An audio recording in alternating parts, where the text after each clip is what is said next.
तन्मय भट्ट और रणवीर अलाहाबादिया की ये पुरानी कॉन्वर्सेशन सुनो. इसमें आपको दो तीन बातें सीखने को मिलेंगी. Why you keep doing this bullshit? Why? Just accept it. You are a capitalistic motherfucker who wants views. Accept it. This spiritualism, all this is bullshit. No. The world is forcing me to be capitalistic for the sake of it. Every 6 months, it's like guys are. ये इसको कह रहा है कि क्यों pretend कर रहे हो, ये जो BS है, ये स्पिरिचुअल वगैरह, स्पिरिचुअलिटी जो भी तुम प्रैक्टिस कर रहे हो, ये सब BS है. तुम बेसिकली एक कैपिटलिस्ट MF मोफो हो. ओके, इसमें अपने आप में ही तीन चार चीज़ें हैं बात करने के लिए, लेकिन let's see it through. I'm launching a new business. At the same time, there's a reel about spirituality. I'm like, ये कौन सा कैपिटलिज्म का दल्ला है तू क्यों झूठ बोल रहा है सबको? ऐसा झूठा आदमी है भाई. कह रहा है कि हर महीने नया बिजनेस लॉन्च करता रहता है और साथ में स्पिरिचुअलिटी की रील भी निकालता रहता है. क्या है तू डी, जो इसने शब्द बोला आपको बताइए. बाप रे. Launch a new business, accept it. Why? अच्छा, एक बात है यार, ये बंदा मुंह पे बेइज्जती करते वक्त भी हंस सकता है. ये एक्चुअली में इसमें एक अच्छी चीज़ भी है कि भाई इसमें एक एक्सेप्टेंस है ट्रूथ की, कि ये सामने से मतलब हम तो ना माने, वो वाली हरकत नहीं कर रहा. अरे नहीं, मैं तो फुल स्पिरिचुअलिटी हूँ, व्हाटएवर जो भी है ना. वैसे अगर ये करेगा अभी तो तन्मय भट्ट इस टाइप का बंदा है कि सामने से और बेइज्जती कर देगा उल्टा. लेकिन फिर भी ये कोशिश नहीं कर रहा, ईमानदारी से एक्सेप्ट कर रहा है. जो ये हंसी है, ये एक्सेप्टेंस है एक तरीके से. तो ये चीज़ रणवीर अलाहाबादिया की अप्रिशिएट करने लायक है.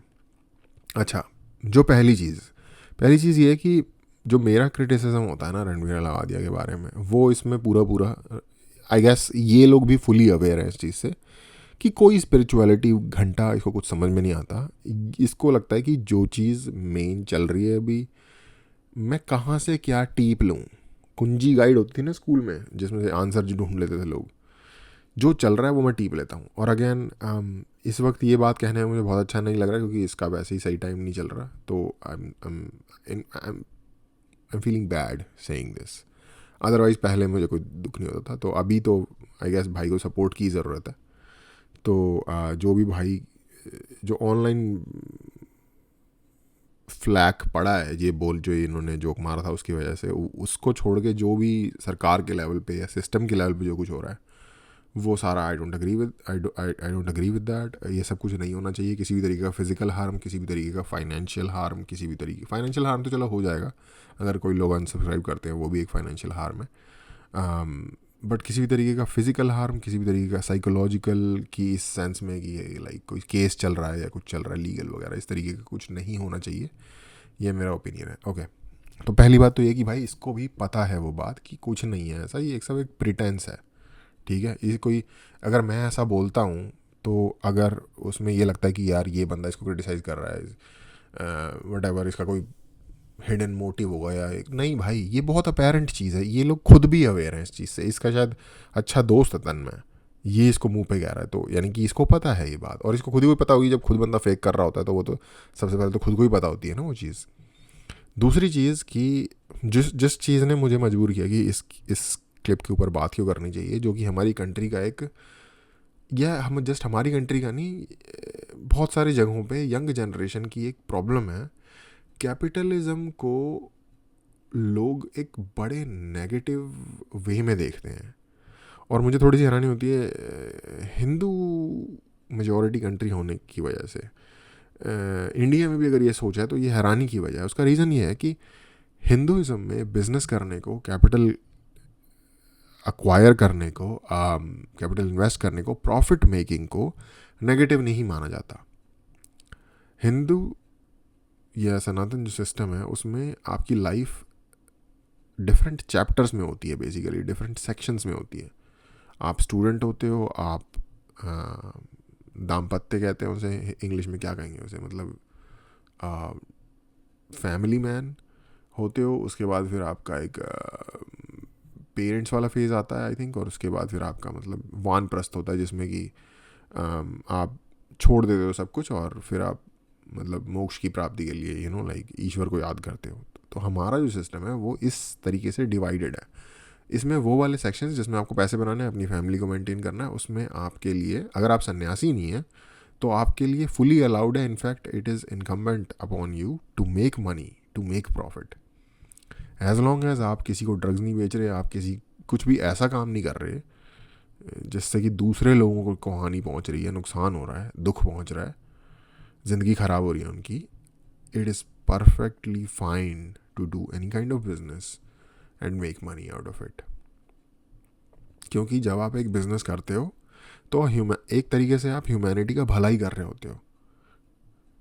एग्जाम्पल के तौर पे जितनी भी कंपनियां आज के टाइम पे गाड़ियां बनाती हैं, अगर वो कंपनी सारी की सारी अपनी प्रोडक्शन रोक दे, जो कि हो भी जाता है कई बार, चिप्स वगैरह की शॉर्टेज हो जाती है तो गाड़ियों की प्रोडक्शन स्लो हो जाती है, तो फिर हो जाती है ना, फट जाती है ना पूरी दुनिया की.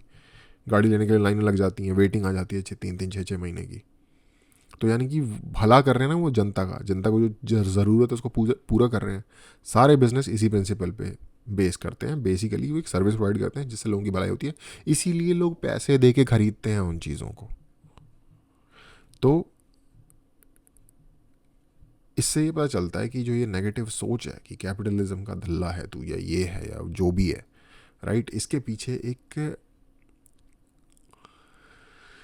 जो लोग लेफ्ट की सोच रखते हैं, थोड़ा सा वोक के क्लोज रखते हैं, उन डेमोग्राफीज़ में एक इनहेरेंट अंडरस्टैंडिंग है, इनहेरेंट सोच है कि अगर आप बिजनेस कर रहे हो, आप प्रॉफिट बना रहे हो, आप अमीर हो रहे हो, आप अमीर हो तो आप बुरे इंसान हो, मतलब हरामी किस्म के इंसान हो, राइट, दल्ले इंसान हो आप. दल्ला बेसिकली क्या होता है हमारे यहाँ तो काइंड ऑफ गाली के तौर पे यूज हो रहा है उसका. वो बेसिकली एक एजेंट होता है जो डील को फैसिलिटेट करता है, राइट. मुझे भी प्रॉपर्टी डीलर वगैरह इस टाइप के जो लोग होते हैं उनसे वो बहुत ज़्यादा प्रभावित नहीं हूँ मैं उनके मोरल्स को देख के, लेकिन काइंड ऑफ शायद ये प्रोफेशन ही ऐसा है जिसमें कि आपको थोड़ा बहुत लाइक लूसिड होना पड़ता है अपनी मोरालिटी में या थोड़ा सा लाइक लिक्विडिटी लानी पड़ती है आपको अपनी मोरालिटी के अंदर, if you know what I mean. तो मैं नहीं कह रहा कि ये लोग मोरालिटी की सबसे बड़ी मूर्त होते हैं, लेकिन ये लोग, इन लोगों का भी अपना एक रोल है भाई सोसाइटी में. तभी ये लोग, जो भी चीज़ आप देख रहे हो ना सस्टेन हो रही है लाइफ में, बढ़ चढ़ के कम नहीं हो रही, ऊपर ही जा रही है, यानी कि वो एक बहुत एसेंशियल रोल फुलफ़िल कर रही है, एक होल सोसाइटी में जो है उसको फुलफ़िल कर रही है, उस होल आई मीन फिल कर रही है बेसिकली होल फिल कर मेरी एनालॉजीज से अगर आपको कुछ दृश्य आ जाए आपके दिमाग में तो उसके लिए मैं माफ़ी चाहता हूँ. तो मुझे जब भी ये इस चीज़ की भनक लगती है अब कि यार बना रहा है कैपिटलिज्म, बिजनेस पे बिजनेस बना रहा है, इससे स्पिरिचुअलिटी कॉन्फ्लिक्ट में नहीं है.